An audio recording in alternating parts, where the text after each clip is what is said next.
नमो तस् भगवतो अरहतो सम्मा सम्बुद्धस्स। साधु साधु। पिछले कुछ समय से हम धम्मपद की गाथाओं के ऊपर धम्म देशना सुन रहे हैं। अभी सहस्त्र के ऊपर धम्म देशना चालू है। आज हम जिस गाथा के ऊपर धम्म देशना सुनने वाले हैं वो बहुत इंटरेस्टिंग है, रसप्रद है और एक थ्रिलिंग मूवी की तरह इसकी कहानी है। इस धम्म देशना का अगर केंद्रस्थ विषय को देखें कि खास करके आज की जो युवा लड़कियां हैं उनके लिए ये बहुत प्रेरणादायक कहानी है। जब भी कोई लड़की युवावस्था में प्रवेश करती है उसके बाद कोई बार भावावेश में आकर गलत जगह वो रिश्ते से बंध जाती हैं, रिलेशनशिप में आ जाती हैं और उसके बाद पछताना पड़ता है या तो कुछ दुष्परिणाम भुगतना पड़ता है। आए दिन बहुत बार अखबार में हम ऐसे न्यूज पढ़ते रहते हैं। और भी एक इसका केंद्रस्थ विषय है, वो यह है कि कोई बार हम श्रुत ज्ञान को इकट्ठा कर लेते हैं, बहुत सारे ग्रंथ पढ़ लेते हैं, हमारे मगज में बहुत सारी शब्दावली एकत्रित हो जाती हैं, उसके कारण हम मिथ्या अभिमान से ग्रसित हो जाते हैं। मिथ्या अभिमान के कारण हमको ऐसा लगता है कि मैं किसी को भी तर्क वितर्क में हरा सकता हूं। हम हमेशा वाद करने के लिए तत्पर होते हैं, विवाद करने के लिए तत्पर बन जाते हैं और फिर कोई बार तू मैं हो जाती है और कोई बार हाथापाई भी हो जाती है। ऐसी नौबत आ जाती है। ये मिथ्या अभिमान तब तक चलता रहता है जब तक हमें कोई कल्याण मित्र न मिल जाए।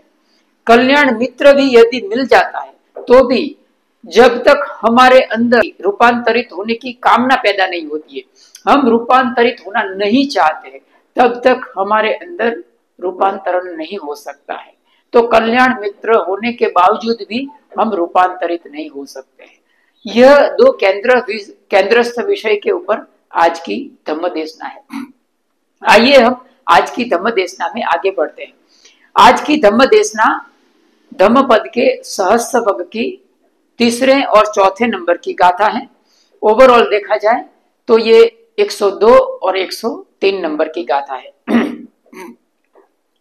योच गाथा सतम भासे अनथ पद संहिता।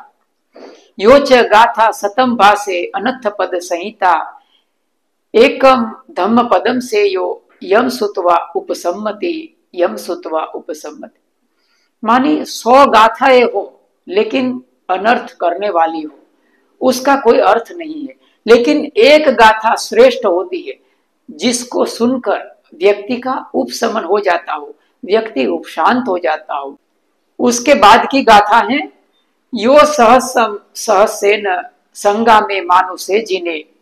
एकम जेय मत्तानम सव्वे संगाम जुत्तमो। सव्वे संगाम जुत्तमो मानी व्यक्ति भले हजारों युद्ध जीत ले, बहुत सारे लोगों के ऊपर युद्ध के द्वारा विजय प्राप्त कर ले, लेकिन सबसे बड़ा विजय, सबसे बड़ा योद्धा वो होता है जो स्वयं के ऊपर विजय प्राप्त करता है, स्वयं के मन के ऊपर विजय प्राप्त करता है। बात है राजगिरी की। राजगिरी में एक सुखी संपन्न धनी परिवार रहता था। उस परिवार में एक लड़की भी थी जिसका नाम था भद्रा। भद्रा बहुत सुंदर थी और सुंदरता कोई बार समाज में, परिवार में, माता पिता के लिए और स्वयं के लिए कोई बार समस्याओं का कारण बन जाती है, क्योंकि सुंदरता का अतिरेक के कारण बहुत सारे युवान है वो उससे आकर्षित होते हैं और युवानों में भी झगड़ा हो जाता है, हाथापाई हो जाती है, गाली गलौज हो जाती है स्त्री के कारण, सुंदरता के अतिरेक के कारण। और स्त्री के स्वयं के लिए भी बहुत सारे प्रॉब्लम खड़े हो जाते हैं। ये पहले के जमाने की बात है और आज के जमाने में भी ऐसा कहीं कहीं होते हुए हम सुनते हैं। पहले के जमाने में क्या था? पहले के जमाने में यदि कोई बहुत ज्यादा सुंदर युवती है तो उसको समाज मिलकर उसको नगर वधु बना देता था, ताकि समाज में समस्याएं पैदा ना हो, युवानों में झगड़ा दंगा फसाद ना हो। और इसका बहुत बड़ा दृष्टांत आम्रपाली का है। आम्रपाली बहुत अति सुंदर थी, इसीलिए उसको समाज ने मिलकर उसको नगर वधु बना दिया था। लेकिन यहाँ जो पहले का युग था, उसकी एक खास सकारात्मक और अच्छी बाबत यह थी कि उस जमाने में नारी के प्रति कोई दुर्भावना नहीं रहती थी, उसको गलत नजरिए से नहीं देखा जाता था, मानी उसको एकदम सम्मानित किया जाता था। जैसे कि आम्रपाली थी, आम्रपाली कोई एरी गहरी नत्थु गहरी नहीं थी, उनको बहुत आदर सम्मान दिया जाता था, उनका जीवन एक महारानी की तरह रहता था। कोई बार नगर वधु को जनपद नायिका भी कहा जाता था। तो ये पहले का युग था जहां नारी को बहुत आदर सम्मान के साथ देखा जाता था, चाहे वो कैसे भी हो। आज के जमाने में भी कानून बहुत सख्त हो गया है नारी के प्रति, तो ऐसा कब होते हुए देखने को मिलता है। तो बात है भद्रा की। भद्रा बहुत सुंदर होने के कारण माता पिता के लिए समस्या पैदा ना हो और खुद के लिए भी समस्या पैदा ना हो, इसीलिए माता पिता ने क्या किया, भद्रा को और उसके साथ एक नौकरानी को उपले मजले में बंद कर दिया, उसको बाहर नहीं निकलने देते थे, ताकि युवान उनको देखे नहीं और उनके पीछे आकर्षित होकर माने कोई समस्या पैदा ना हो। अभी इंसान शरीर को तो कैद कर सकता है, लेकिन भावनाओं को कैसे कैद करे, इंसान की मानसिकता को कैसे कैद करे, भीतर से जो भावनाएं उछल कूद कर रही है उनको कैसे कैद कर सकता है व्यक्ति। ऐसा ही कुछ हुआ।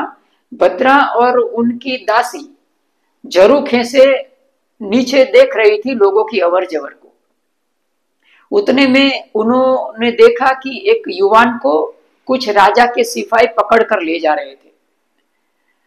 पता करने पर मालूम पड़ा कि वो युवान ने कुछ चोरी की थी और उनको राजा ने मृत्यु दंड दिया था, इसीलिए उसको ले जा रहे थे।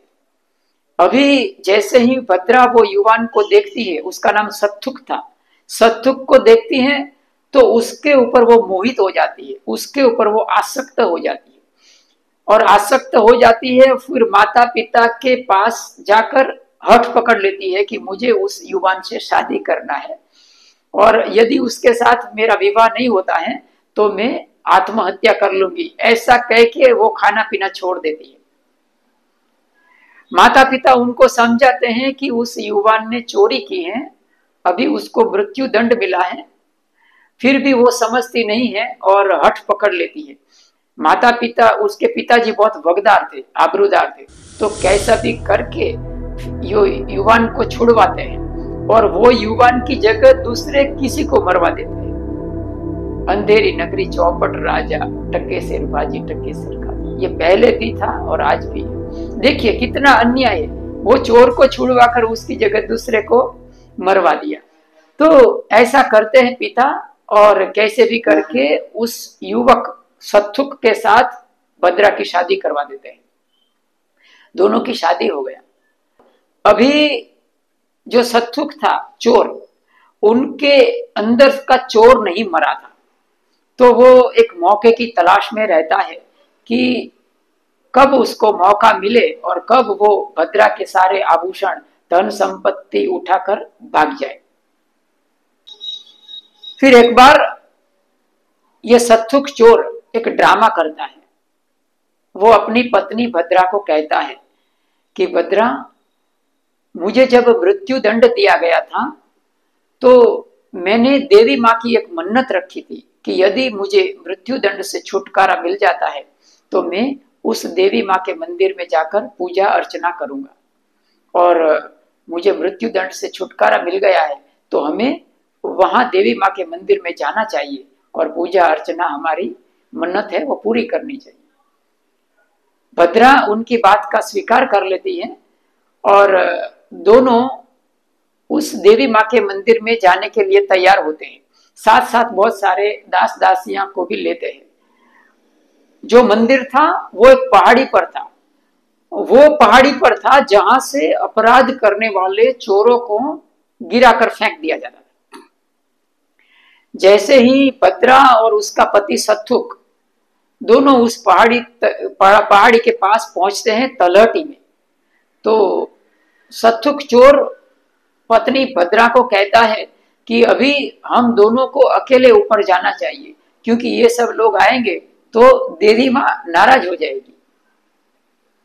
ऐसा कहता है और भद्रा है वो उनकी बात का स्वीकार कर लेती है। दोनों ऊपर चढ़ते हैं। भद्रा बहुत सुकोमल थी, उसको पहाड़ी चढ़ने में बहुत दिक्कत आती है, कैसे भी करके वो पहाड़ी चढ़ती है। जैसे ही दोनों ऊपर पहुंचते हैं तो सत्थुक चोर का रंग बदल जाता है और वो भद्रा को बहुत गंभीर स्वर में कहता है कि अभी चुपचाप तुम्हारे गहने उतार कर मुझे दे दो। तुम क्या मूर्ख हो? वो चोर कहता है कि तुम मूर्ख हो, तुम ये समझती हो कि मैं तुम्हें यहाँ देवी माँ की पूजा करने के लिए लाया हूं? नहीं, मैं तुम्हें मारकर तुम्हारे आभूषण ले लूंगा। अभी भद्रा ऐसा सुन के बहुत भौचक्की रह जाती है, उनके सामने देखती है, उनके पति को समझाने की कोशिश करती है कि ये सब धन संपत्ति आभूषण है वो आपका ही है, दूसरा कौन है लेने वाला। लेकिन वो चोर समझता नहीं है और उनको कहता है कि मुझे इन बातों में रस नहीं है, चुपचाप तुम्हारे गहने उतार कर मुझे दे दो। भद्रा एक चाल चलती है और उनको कहती है कि ठीक है स्वामी, आप जैसा चाहें, लेकिन मेरी एक आखिरी इच्छा पूरी करिए। मरने से पहले एक बार आपके साथ मैं प्रेम से पेश आ जाऊं, आपको आलिंगन कर लूं। ऐसा भद्रा कहती है और वो चोर सत्थुक स्वीकार कर लेता है। भद्रा उसको आलिंगन करने के बहाने आगे आती है, उसको एक धक्का देती है और पहाड़ी से उसे नीचे फेंक देती है। सत्थुक मर जाता है। दूसरी तरफ भद्रा को बहुत पछतावा होता है, उनको लगता है कि मैंने ये क्या कर दिया, मैं लोगों को कैसे समझाऊंगी, लोगों को कैसे मुंह दिखाऊंगी। ऐसा सोचकर भद्रा गहने की गठरी को उधर ही रहने देती है और उस समय में पारिव्राजकों का संघ था, उधर जाकर वो एक भिक्षुणी साध्वी बन जाती है।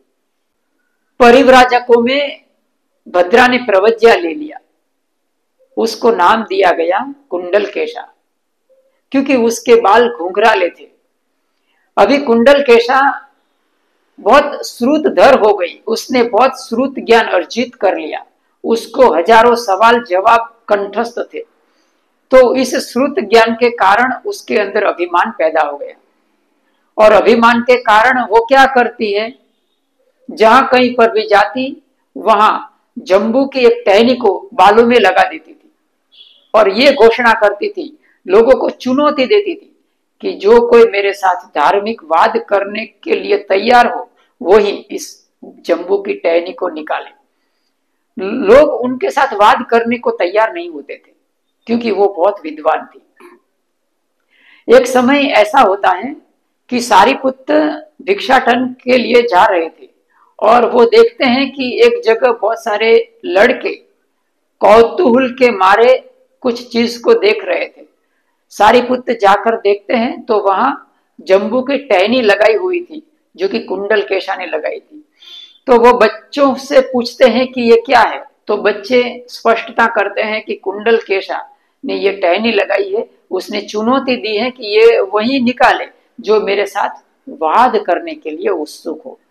सारिपुत्र बच्चों को कहते हैं कि वो निकाल दो और बच्चे तो ना बोलते हैं, लेकिन सारिपुत्र कहते हैं कि वो आए तो उनको कहना कि सारिपुत्र ने ये टहनी निकाल दिया है। तो बच्चे सारिपुत्र महाथेर के कहने पर वो जंबू पेड़ की टहनी को निकाल देते हैं और जब भी कुंडलकेशा आती है और देखती है तो उनको पता चलता है कि सारिपुत्र ने यह जंबू की टहनी को निकाला है। तो फिर वाद का आयोजन होता है। वाद का आयोजन होता है तो जो कुंडलकेशा थी वो सब जगह गांव में ये प्रचार करती है कि सारिपुत्र के साथ मेरा धार्मिक वाद विवाद संवाद होने वाला है, सब लोग आइए सुनने को लिए। बहुत सारे लोग इकट्ठा होते हैं और बहुत सारे लोगों के बीच में सारिपुत्र और कुंडलकेशा के बीच में एक धार्मिक संवाद होता है। कुंडलकेशा सारिपुत्र धर्म सेनापति को बहुत सारे सवाल पूछती है और एक के बाद एक सारिपुत्र जवाब देते हैं। फिर जब भी सारिपुत्र की बारी आती है तो सारिपुत्र एक सवाल करते हैं कुंडलकेशा को। वो बुद्ध धर्म में बहुत प्रचलित प्रश्न भी है, एक नाम की, मानी वो एक नाम क्या है। तो उस सवाल का जवाब कुंडलकेशा नहीं दे पाती है और उसका जवाब मांगने पर सारिपुत्र उनको कहते हैं कि उसके लिए तुम्हें बुद्ध धर्म में प्रवर्जित होना पड़ेगा। इस तरह कुंडलकेशा भगवान बुद्ध के संग में प्रवर्जित हो जाती है और थोड़े ही समय में धम्म का अभ्यास करते करते वो अरहंत पद की प्राप्ति कर लेती है। एक समय धम्म परिषद में भिक्षुओं के बीच में ये चर्चा चल पड़ती है कि कुंडलकेशा ने कुछ चंद गाथाएं सुनी और उसने अरहंत पद की प्राप्ति कर ली। उस समय भगवान बुद्ध स्पष्टता करते हुए ये गाथा का उपदेश करते हैं कि योच गाथा सतम भाषे, मानी 100 गाथा निरर्थक सुनने से क्या मतलब है। एक गाथा ऐसी हो जिससे हमारा उपशमन हो जाए, जिस तरह से कुंडलकेशा का उपशमन हो गया।